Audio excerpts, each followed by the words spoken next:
Hello, and welcome to our Cerenade video. In this video, we will go over the minor enhancement made to clients uploading documents in the client portal. The batch upload now lists additional case info to help identify which documents you are uploading. This will come in handy when dealing with employers who may need to supply documents for different cases and different employees. First, we will show you how to share a document from a case profile. Then, we will log in as the employer, supplying those documents. Let us log into the caseworker portal. Let us access a case. From the case profile, let us go into the Documents tab. From here, you can create a new document or proceed to grab one already created. You will click on the checkbox to the left of the document and proceed to click on Share with Client. From here, you will see the employer you have tagged to the case as well as the employee.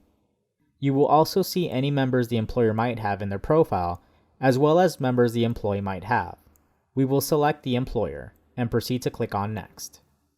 The document has been shared with the client and we now have the option to send an email. We will proceed to exit out this box. We will log off the caseworker portal and pretend we are the client uploading in the client portal.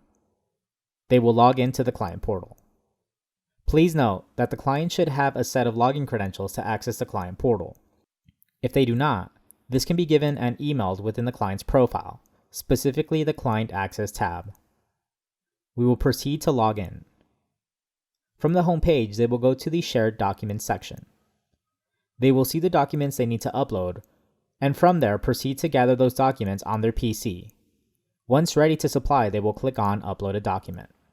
They will drag and drop those documents on here. Something to keep note of is there is a limit of 20 megabytes per document, the same limit as if they were to email you this document. Once they drag and drop all those documents, they will be listed below with a drop-down menu to choose an option. When clicked, they will see the update. The option to choose from will now list the case number, the main party of the case, and the document you are requesting. Previously, it would not list the main party or case number. With this, it will make it easier to pinpoint whose documents you are uploading. Once finished selecting whose document this is, they will finalize by clicking Upload. Once finished uploading the document, it will now be inside the case profile from where you shared this document.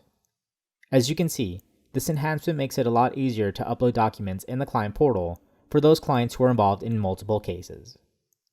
This concludes our video on the update to uploading documents in the client portal. Hit the subscribe button to be notified when new videos come out, and give us a like to let us know you enjoyed this video. Thank you for watching.